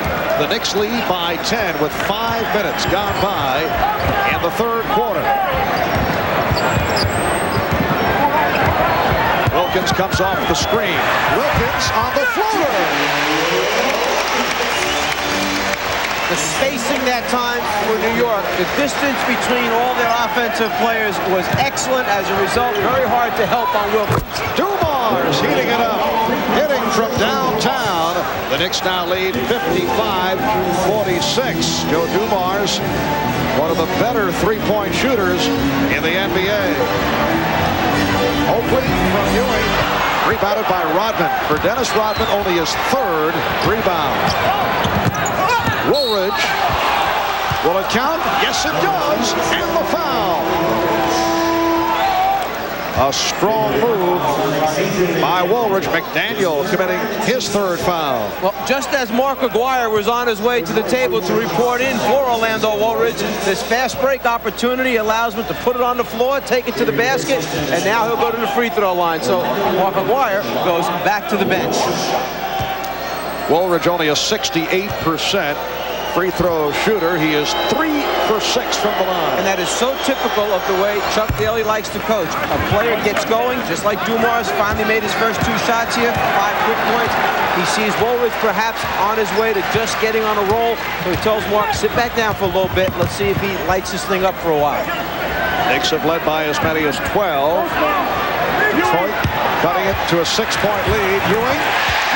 That was his best shot opportunity of the afternoon. And the reason being because he realized early in this quarter that Detroit was not coming to double team him hard. So he made a strong, quick move with the confidence that there wasn't going to be anybody there to bother him.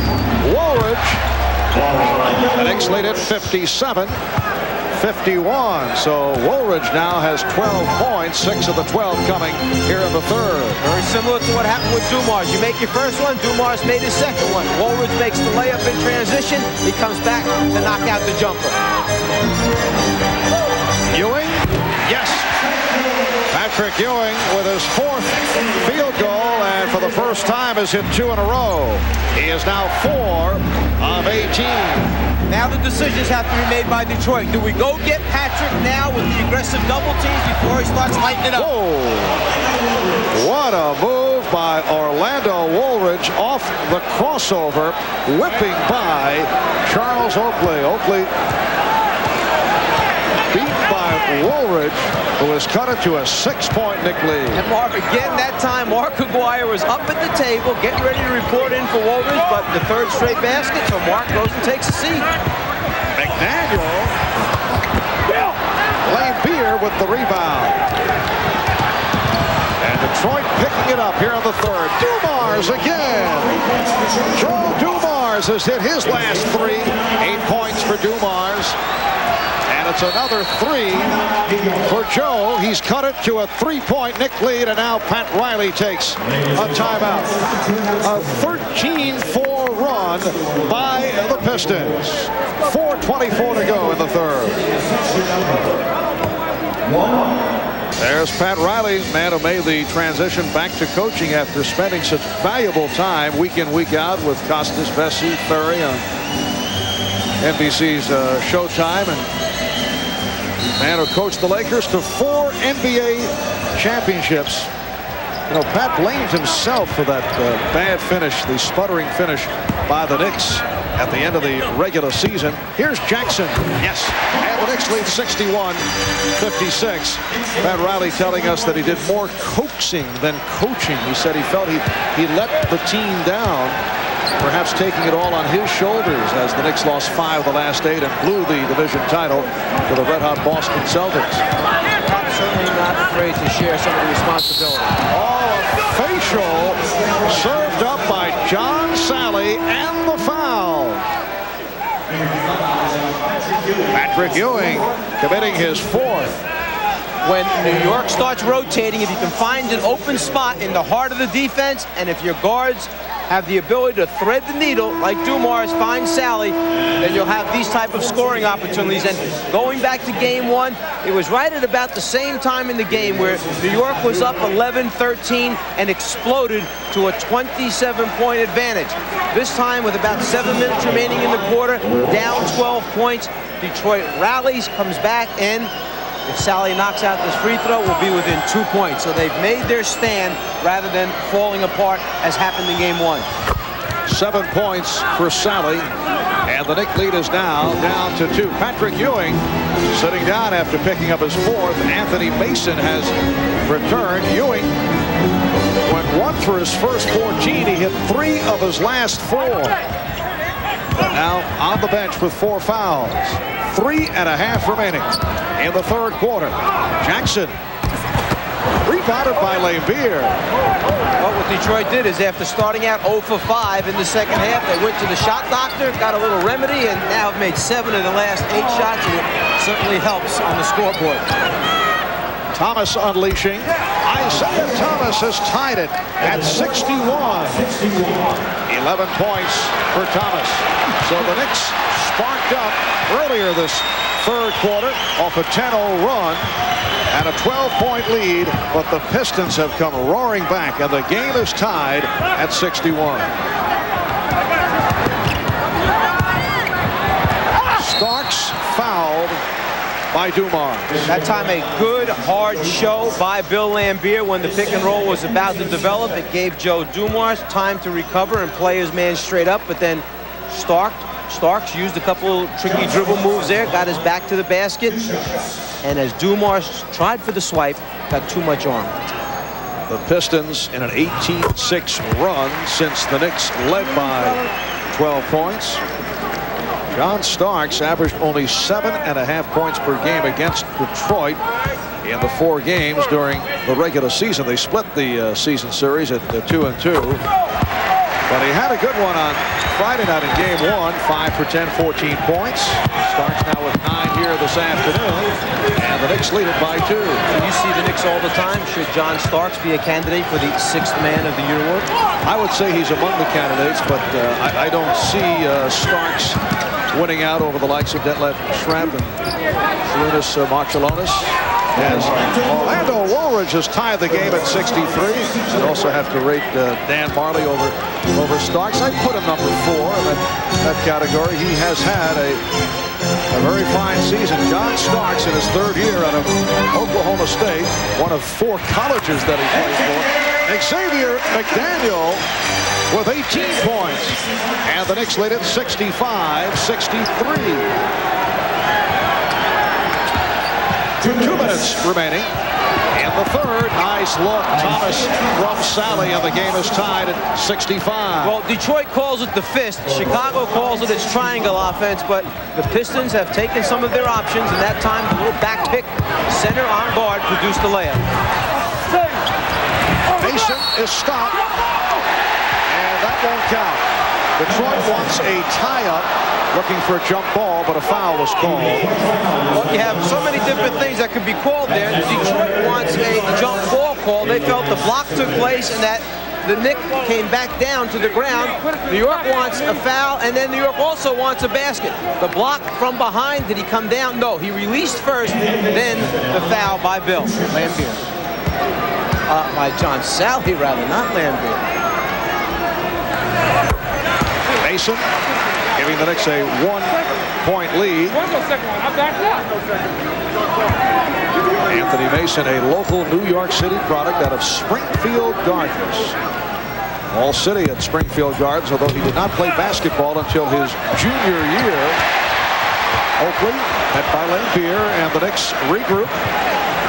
On the scouting report for Detroit, one of the statements, watch out for New York when they're on the foul line.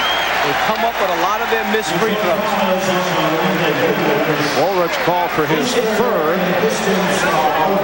The Pistons over the foul limit.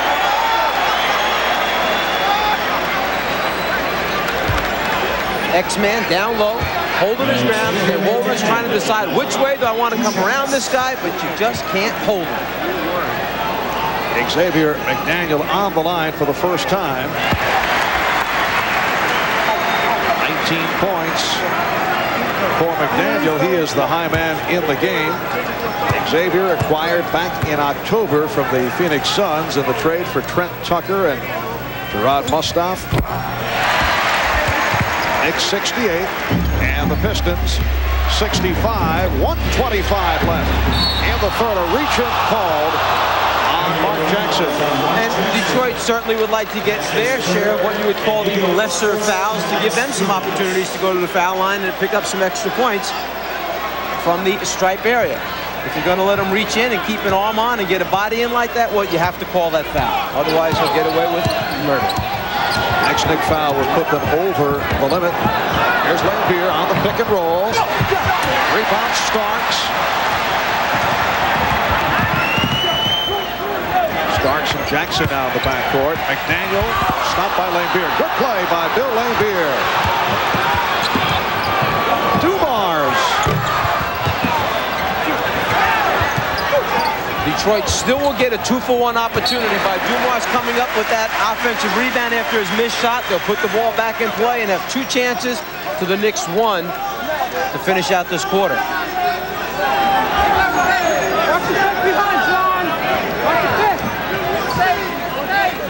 Dumars worked off the pick. Some time remaining in this third quarter. Shot clock down to 8. Dumars working hard, and he threw the foul. And the reason that Detroit used up the clock the way they did, if they would have shot too early, it would have given New York the opportunity to go 2-for-1 back at them. So they ran out as much of the 24-second clock as possible. Now with just over 36 seconds remaining, New York will get 1 chance, and then Detroit should get one. Back them down, get in that lane area, and then try to draw the contact.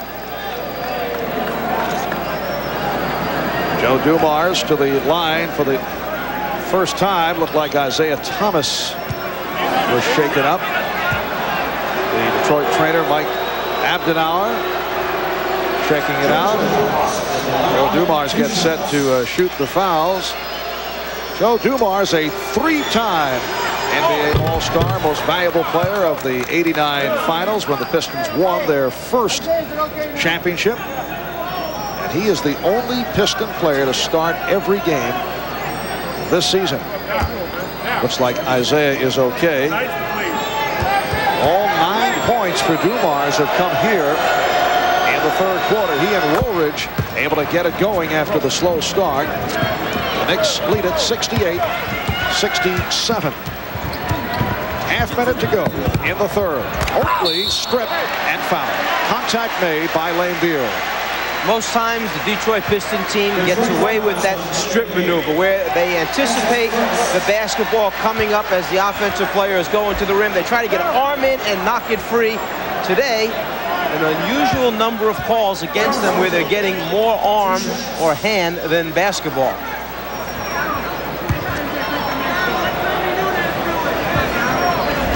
Oakley 2 for 2 from the line.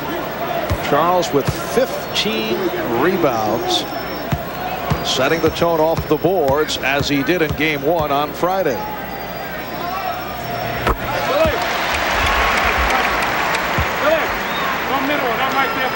Charles Oakley, a 74% free throw shooter. I think you have to admire the fact that Oakley has accepted the role that Pat Riley and the staff have asked of him. He's gone out and done his job, and regardless of the minutes that he has received in each game, he has turned down, as you mentioned, the shots early in the year. And now he realizes that if we all do our part, it can work out for the betterment of the entire team. Yes, he has cut down on his mistakes and on the questionable shot selection of previous seasons. But as we mentioned, Pat Riley would like Oakley to shoot the medium range jumper more frequently. As Pat put it, within the flow of the offense. 15 seconds to go in the third. Knicks lead it by 2. Out of 10. Wolver's behind the back for Lane Beer. Sally couldn't handle it. Here is Jackson firing.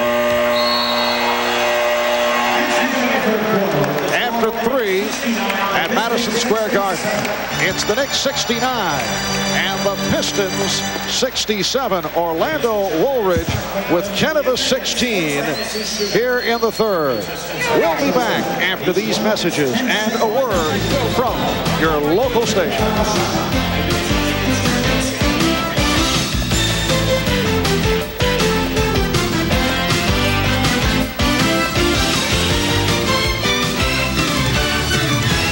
Welcome back to Madison Square Garden in New York. Marv Albert, along with the czar of the telestrator, Mike Fratello, and Ahmad Rashad, as we head to the fourth quarter, and the Knicks and the Pistons in a 2-point ball game. Knicks lead 69-67. Game 2 of the best of 5. Friday night game 1. The Knicks won in convincing fashion, 109-75. Detroit came on strong after the slow start in the third quarter. Here is McDaniel. And the rebound comes back to Jackson. Well, through a lot of hard effort, what happens is 2 Pistons fighting for it. The ball winds up in New York's hands. Jackson being played by Sally. Goes to the left hand. And it's last touch by the Pistons. Now Mark Aguirre, who on a couple of occasions was at the scorer's table ready to come in during the third quarter, finally is able to make his appearance. Orlando Woolridge heated up, and Chuck Daly changed his mind. Bill Laimbeer has been solid, 12 rebounds, 8 points. He'll sit down. Jackson for McDaniel. He's had a hot hand. 22 for Xavier McDaniel. Knicks 71, Detroit 67. John Starks trying to get the crowd involved. The Garden crowd has been on the quiet side during fourth quarter play, and Starks motioning, trying to get the crowd going. Dumars from deep, yes! Joe Dumars cuts it to a 2-point Knick lead. McDaniel one-on-one with Woolridge. Orlando saying, come on. And McDaniel saying, there it is. The X-Man with 24, and the Knicks lead at 73-69. Xavier McDaniel has come up very big in a big ball game. Aguirre for Dumars. Loose ball foul called on Woolridge. And it seemed like a very late whistle to the Detroit staff, to Orlando Woolridge. Lee Jones probably would have let that go if Detroit had not come up with possession, but after the fact, when he thought about it, he felt the advantage of Woolridge putting his hands on the back of the player boxing him out. It was too much, so he blows a late whistle. Hey, if it's right, you'd rather have a late whistle. Ball up. Are the hands in the back? Yes, they are. Orlando sitting down after picking up his fourth. Dennis Rodman has come on. Starks for 3. And Jackson able to race it down. The Knicks were on every loose ball the other night, and they have been succeeding here in the second half. Now McDaniel felt that he was bumped Oakley and Thomas are having words, and Danny Crawford has to get between them. You know, Mike, we need a couple of National Hockey League linesmen for Game 3 at the Palace. Yeah, but Oakley must realize the next technical foul, he's gone. He's out of here. Right, earlier, the double technical was called on Oakley and Rodman. We'll be right back. Presents Genuine Memories. And today's Miller Genuine Draft Genuine Memory takes us back 20 years when Wilt Chamberlain was the last to average over 19 rebounds per game. His closest rival in recent years, Dennis Rodman of Detroit, who has led the league in rebounding for the last 2 seasons. Dennis just under 19 rebounds per game this year. In recognition of these moments, Miller Genuine Draft will donate $1,000 to the Thurgood Marshall Scholarship Fund. Dennis Rodman not getting the minutes this afternoon. Cannot be happy about that. Did not have a good first half. You recall only 4 rebounds in Game 1 on Friday. To this point, only 3 rebounds for Rodman. And after he picked up his second foul in the first half, he sat. The key to team success is accepting your role and accepting the fact that one particular game might not just be yours. In fact, 2 years ago, the greatest example, when Detroit won the championship, all 5 starters at one time or another sat the entire 4th quarter of that championship series because his replacement was doing such a good job they never got back in again. Rodman has played only 16 minutes today. Starks called for the foul. 9:39 remaining in the 4th quarter. The Knicks lead it by 4 points. Well, it's not going to get any easier as far as the contact goes, particularly in a close game. Down the stretch run here in the 4th quarter, they are still after it, just like this game started out. Dumars. Patrick Ewing has been sitting for some time. Pat Riley apparently saving him for the stretch run. He picked up 4 fouls. Only 4 out of 18, but was showing some signs by hitting 3 of his last 4. The Knicks 73 and the Pistons 69. McDaniel over Rodman. And Oakley could not hang on. Sally gets to it. Sally going all the way. Not a bad move for a 6'11 player to get the rebound and lead the fast break.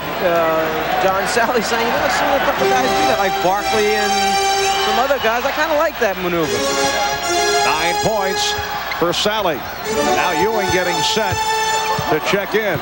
The Knicks lead by 2. Starks. Good box out by Rodman.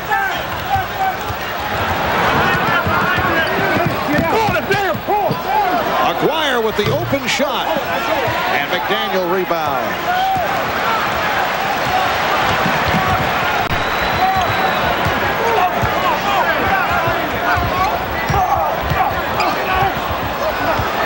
Starks with room. And he's been off. Oh, Jackson got a piece of it. And that prevented the fast break with Dumars ahead of the field.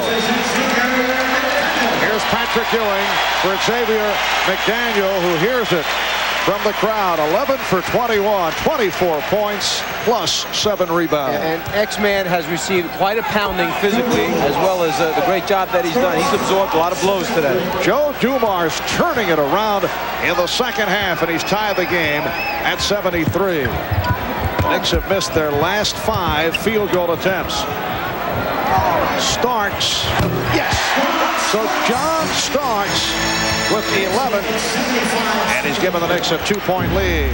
Well, when you go into a series and you are the team that does not have home court, all you want to do is get one of the 2. You don't care if it's the first or second. And just when it seemed like Detroit might be on its way out, they find a way of coming back and hang real tough in the 4th quarter here. Starks charged with the foul, his 4th. It is a non-shooting affair. The hold and the riding of the back there by Starks. Dumars for Sally, and he is fouled. Oakley called for his 3rd. A look at the foul rundown. 3 apiece on Oakley, McDaniel, Jackson, Starks, and Ewing each have 4. And Detroit starting to take the ball to the basket, drawing and looking for open teammates. Earlier, Aguirre misses a wide open shot in the corner. That time, Dumars who also has a lot of the abilities that point guards have to find open people, hit Sally on the roll. The only Piston in foul trouble, Woolridge with 4. Sally has 10 points. Now Sally has come on here in the fourth quarter. Pistons down by 1. Sally in his 6th year out of Georgia Tech. Local product, native of Brooklyn. A standout at Canarsie High School in Brooklyn. The Knicks 75 and the Pistons 74. 7:20 remaining in the fourth quarter. Oh, Sally jumping out for the steal. Has a 3-on-2. Rodman and the Pistons lead 76-75. You see some of the other skills besides just rebounding, playing defense, shot blocking that both Sally and Rodman have. They can take it, put it on the floor, and then make decisions at the end. Oakley is fouled. Ewing double team and saw Oakley with the step down low, and then Oakley is fouled right here. It was fouled by Sally. As you look at the Piston break, they lead it by 1. Well, 76-75 with just under 7 minutes remaining. It shouldn't surprise you. You're talking about outstanding teams here defensively. Detroit leading the NBA this year, just under 97 points per game allowed, and the New York Knicks holding their opponents under 100 points a game. 52 times the Knicks did that, best in the NBA. And the Pistons now 29 for 61, 48%. Of the Knicks have dropped down to 39% for the game, 31 of 79. Charles Oakley with 2 free throws. He's 3 out of 4 from the line. Charles in command off the boards with 16 rebounds. And the Knicks, who have had their problems at the foul line, done a good job this afternoon. 13 for 17 from the line. The game is tied at 76.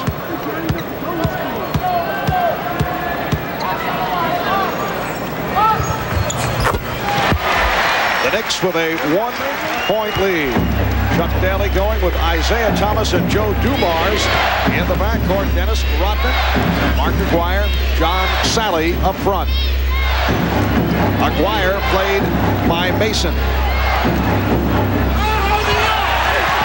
Good play by Mason, forcing the short shot by Aguirre. Because of his strength and size, he's able to hold his ground, and the only thing he's going to give Aguirre is that fadeaway jumper. Ewing. And it's rebounded by Sally. Patrick Ewing now 4 for 19. Actually, that rebound was way over John Sally's head, but Isiah Thomas, coming from behind, tipped it to his teammate to keep it there in play for Sally to rebound. Jackson went down. Crowd looking for a foul. Shot clock at 4. Rodman. Dennis Rodman able to line drive it home. And the Pistons take a 1-point lead. And Mark Aguirre playing totally unselfish. He knows he's the shooter in that case, but he was not the open man, so he fires it over to Rodman, who was wide open on the baseline. Battle between Rodman and Oakley. Down low. Shot clock at 3. Starks from downtown. And Jackson able to get to it. And on a switch by Aguirre. This matches Mason and Thomas.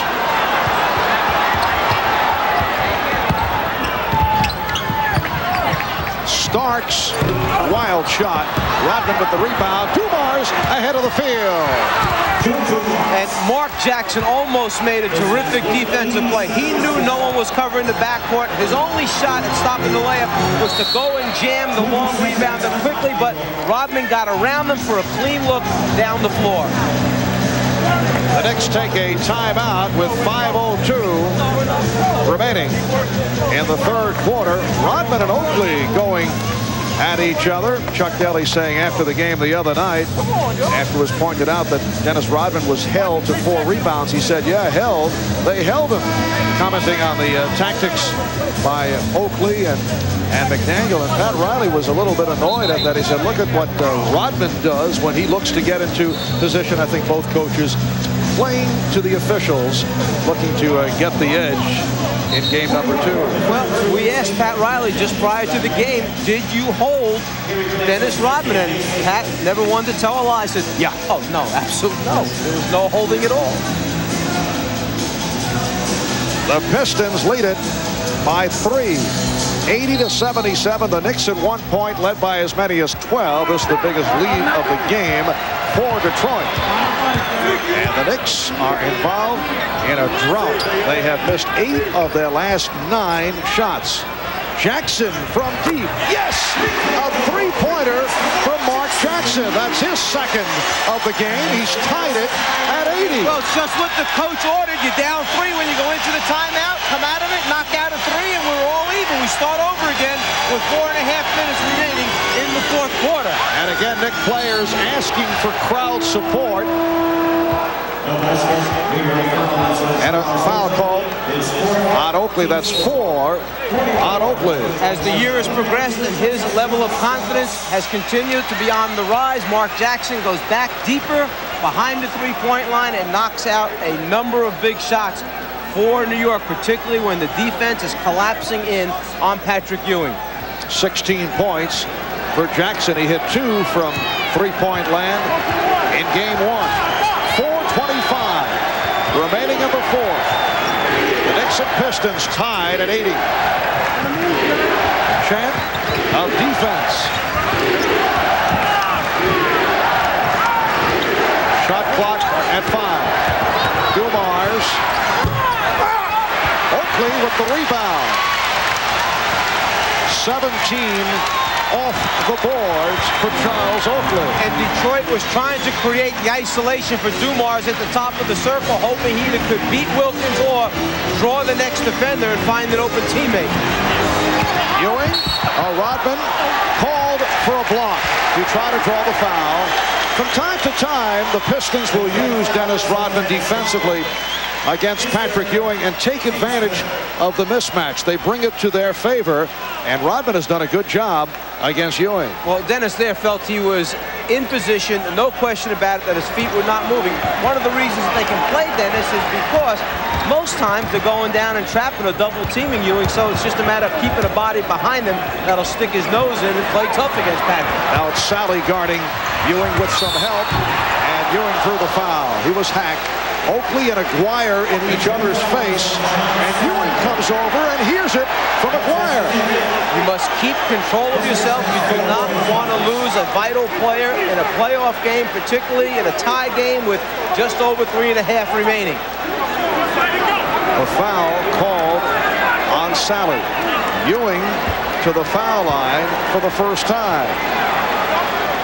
Patrick, the little hesitation and then lean into Sally is what drew the foul. 5 on Sally, 4 on Woolridge. 4 apiece on Ewing, Starks, and Oakley. The Knicks lead it 81-80. Bill Laimbeer returns, replacing Mark Aguirre. Aguirre departs with 10. Laimbeer has played well, 8 points, 12 rebounds. Patrick Ewing with only 9 points. He's given the Knicks an 82-80 lead. 3.5 remaining in the 4th. Game 2 of the best of 5. Pistons seeking to tie the series at 1 as they go back to the Palace on Tuesday. Knicks trying for the 2-0 lead. Here is Dumars. Yes, and he's tied it at 82. The timing, just as your teammate comes off a screen and he's open for only a split second, the ball must be delivered on the money. That's what Isiah Thomas got done for them. Joe Dumars with 18. All have come in the second half. Ewing now played by Laimbeer. Good play by Laimbeer. Thomas with the save. Ewing gets it back. Jackson from downtown. And the box out by Sally creates the foul call. It's on McDaniel. Xavier McDaniel committing his fourth. The Knicks over the limit with that foul. Timeout is taken. 2 minutes, 48 seconds remaining in the fourth. An adjustment that the Knicks made. Normally, they would have a man on the wing and a man at the top of the circle, and when the ball would go into Patrick Ewing, Detroit would double team to the top. The adjustment, they took away the man from the top of the circle. There's nobody there to come back and trap, so as a result, Isiah must come down and be the man double teaming if they're going to get to Patrick Ewing.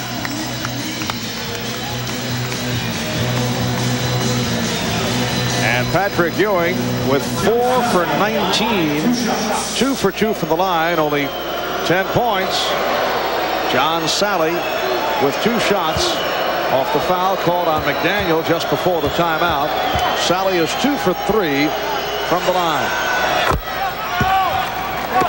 He is a 70% free throw shooter. The Pistons lead it 83-82. The Knicks and the Pistons with 3 timeouts remaining. They each have 3. The Knicks are back to their starting lineup. Detroit with Laimbeer and Sally and Rodman up front. Thomas with Dumars in the backcourt. The Pistons lead 84-82. Down to 2 minutes and 40 seconds remaining in the fourth. Ewing, yes!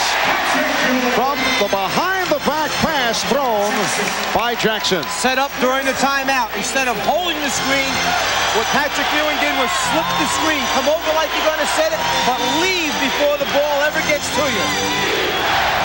The game tied at 84. Laimbeer played tightly by Ewing. Sally double teamed. Laimbeer for 3. Taken by McDaniel. Well, of all people that you do not want to leave open, it's Bill Laimbeer.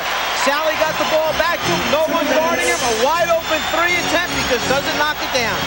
Just under 2 minutes remaining in the fourth. Now the Knicks have not played well down the stretch during the regular season. Beautiful pass. Jackson for Oakley. The Knicks lead 86-84. No weak side rotation that time by Dennis Rodman. He's the cutoff man. He has to get back in the lane and cut off that cross lane pass.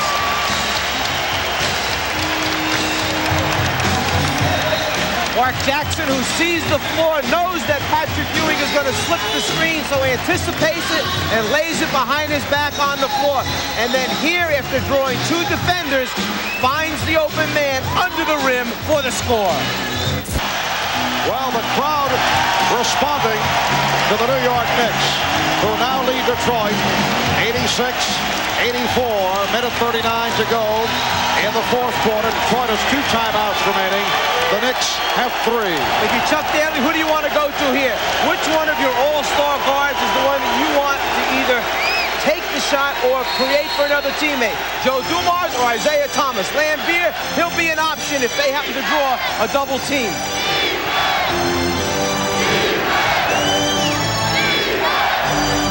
Minute and a half left in the fourth. Shot clock down to 7. Dumars, who's been red hot in the second half. Out of 3, shoots the 3 and hits. Joe Dumars with a clutch shot from downtown, giving Detroit a 1-point lead. That's got to be Dumars' at least 5th or 6th major 3-point shot that he's had this season to either win or get his team back even or ahead in a basketball game down the stretch. Ewing off the double team, finds Jackson. Shot clock at 3. Jackson. And it's rebounded by Rodman. Tried to call a timeout, and he got the call. The Knicks could not locate a good shot with the 24 running down after the 3-pointer by Dumars. So the Pistons call for time. It will be Detroit ball when we come back with 54 seconds remaining in the fourth quarter. Wind up being something good. Dumars is running a curl for that last basket. And everybody knows that Jackson, who's playing Isiah, is going to help out. Isiah is supposed to pass and move so that then Dumars can give him the ball back, but he doesn't move Isiah. As a result, Jackson stops Dumars, so Dumars has to get it up with just 2 seconds remaining on the 24 and knocks out a three-pointer. And Joe Dumars, after the blank in the first half, coming through with 10 points in the third, 11 in the fourth, 21 in all, and he's given the Pistons a 1-point lead. It is Detroit ball as we resume. They have 1 timeout left. The Knicks have 3 remaining, 54 and 3/10 seconds to go in the fourth quarter. Pat Riley, you know that when you put the ball in Patrick Ewing's hands, he's going to draw at least 1 other and perhaps 2 other defenders. So now you turn him into a passer or feeder rather than your primary scorer. Someone else will be open for New York. They will be forced to take a shot when they get the basketball.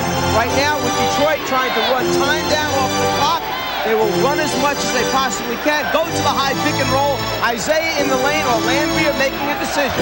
And the Knicks are over the limit. Shot clock at 2. The block. Dumars recovered. And it will be Nick Ball. But no, wait a moment. Looked to be a 24-second violation that wasn't indicated. So New York got exactly what they wanted. They got the great defensive play at this end of the floor, which will give them now the opportunity to go back at the other end. They may put some time back on the clock because the 24-second buzzer should have sounded before that Dumars recovery, and that's what the officials are discussing. When this ball goes over the top of the rim, if it does not touch anything, which it does not, and the shot clock, the 24-second clock, is at 0-0, then you have a change of possession.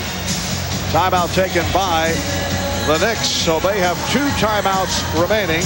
Detroit with 1. 31 seconds to go in this fourth quarter, and the Pistons lead 87-86.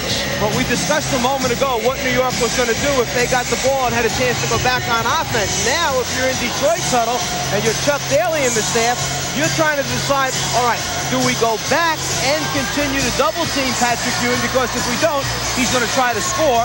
If we go double-team him, we're leaving perimeter players open to make shots from the outside. That means that your defense, if you decide to double team, your defense must start scrambling and rotating and covering for each other. The problem there is you wind up with mismatches and players who can dribble taking bigger guys in the lane for penetration.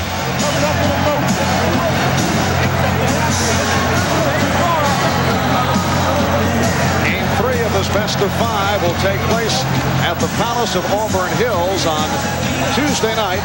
Game 4 is scheduled for Friday night, and Game 5 scheduled back here on Sunday afternoon. And they did add a second onto the game clock. So it's 32 and 3/10 seconds remaining in the fourth quarter. The next foul committed by Detroit would put them over the limit. The Knicks, as I mentioned, are over the foul limit. And you saw the players in the Detroit huddle voicing their opinions. They're trying to straighten out what their rotations are going to be. They're anticipating what the favorite play is for New York. Most times it's Patrick Ewing on a low left block. After they come out of the double teams, how are they going to rotate to the other people? That's what Isiah and Dumars were talking out. Here's Jackson going all the way. Tipped home. Oakley with the tip, and the Knicks lead by 1. Detroit trying to break down in a hurry, but the Knicks got back. Pistons have 1 timeout remaining, down to 15 seconds to go in the fourth. Down to 10. Isiah Thomas, yes! And now the Knicks call for time. One of the great clutch shooters in the history of the game. Isiah Thomas taking the shot and converting to give Detroit an 89-88 lead. 7 and 6/10 seconds remaining in this fourth quarter. Well, from Detroit's standpoint, defensively, the worst thing happened possible. That was a pick and roll situation. Mark Jackson coming off the screen by Patrick Ewing. No one helps as a result. He goes right down the lane and draws 3 Pistons. Well, when 3 guys are trying to stop the ball, Oakley is free to tip it in. At the other end, I hate to say what I think someone's thinking in their mind, but to me, Isiah Thomas knew all the way day. He wanted to take this last shot. If his team was going to lose in game 2, he was taking that responsibility on his shoulders, knocks it out, and is happy about it. Isiah with 15. He's hit 6 of 11. Coming back from the 1 for 9 on Friday night. The high man for Detroit, Joe Dumars with 21. Orlando Woolridge with 16. And Isiah has 15. The Knicks led by Xavier McDaniel, who has 24. Mark Jackson with 16. And Patrick Ewing with only 12 points. 4 for 19 from the field. Off the boards, Charles Oakley with 17 rebounds along with 13 points. Either team has a foul to give. If it's a foul, the opponent's going to shoot free throws. But what they both have is a delay of game left, which means that on this side out of bounds play, if New York decides to take it on the side, Detroit could run the man out of bounds. In other words, the guy guarding the ball, taking it out on the side, his man can cross that sideline, cause a delay of game call that will give his teammates a chance to see what the play is New York's trying to run. And the game has come down to this. 7 6/10 seconds to go. Knicks down by 1. Wilkins with the jumper. Rebound McDaniel. And that is it. The Pistons enthusiastically run off the bench as they have tied the series at 1, pulling out an 89-88 victory here on the Knicks home court. The Knicks certainly had their chances. Gerald Wilkins with the first shot that was way off, and Xavier McDaniel had the follow-up opportunity but could not hit. The series tied at 1. Game 3, Tuesday night at the Palace of Auburn Hills. Here's another look at that final sequence. It reminded me of the shot a couple years ago that Gerald Wilkins took against the team in the McDonald's Open when he knocked it down to save the game for the New York Knicks. Same spot on the floor, this time the miss. They get their second chance opportunity, miss once again, and a gutty performance by the Pistons just to hang in there, keep it alive, so that the Knicks did not get a layup to win the game at the buzzer. From the Knicks point of view, Gerald Wilkins is not the man that you would want taking the jump shot. But he was open, tried to do it off the dribble, was way off on the attempt, and Detroit comes away with the 1-point victory, and the series tied at 1. Again, the final, the Pistons 89 and the Knicks 88. For Mike Fratello and Ahmad Rashad, I'm Marv Albert. Thanks for being with us throughout the afternoon. This has been a presentation of the NBA on NBC.